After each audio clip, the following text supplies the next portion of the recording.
నీకు ఇచ్చిన లెటరేగా, చదువు. పైకి చదువు.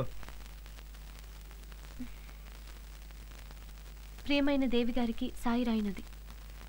మాది చాలా పేద రైతు కుటుంబం. మా నాన్న వ్యవసాయంలో నష్టపోయి అప్పుల బాధ భరించలేక ఆత్మహత్య చేసుకున్నారు. చదువు. నా చదువు ఆగిపోకుండా మా అమ్మ పొలం పని చేసి నాకు డబ్బు పంపించేది.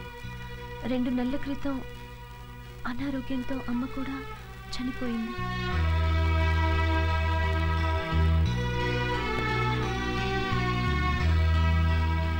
మా అమ్మ ఆత్మశాంతి కోసం నేను ఇంజనీరింగ్ పూర్తి చేయాలి. పరీక్ష ఫీజు కట్టలేను. అందుకే మీ అందరి హెల్ప్ కోరుతూ ఈ లెటర్ రాస్తున్నాను. ఈ హెల్ప్ చేస్తే నీలో మా అమ్మని చూసుకుంటాను. చూడు, వాడు నీళ్ళు అందాన్ని చూడలేదు, అమ్మని చూశాడు. అయినా నాకు తెలియక అడుగుతాను ఎస్ఐ గారు, ఒక అమ్మాయి అబ్బాయి మీద కంప్లైంట్ ఇస్తే వెనక ముందు ఆలోచించుకుంటూ కొట్టేస్తారా? అదే మేము అమ్మాయిని తీసుకెళ్ళి కొట్టిస్తే ఏంటి పరిస్థితి? చెప్పండి ఎస్ఐ గారు.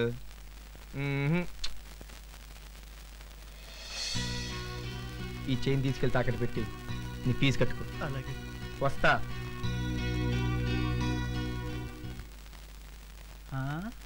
అన్నా, ఏంటన్నా ఆలోచిస్తున్నావు?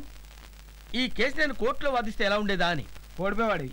ఏ, నువ్వు ఎప్పుడు కోర్టుకు వెళ్ళావు కదా. కరెక్ట్గా చెప్పావరా, కరెక్ట్గా చెప్పావరా.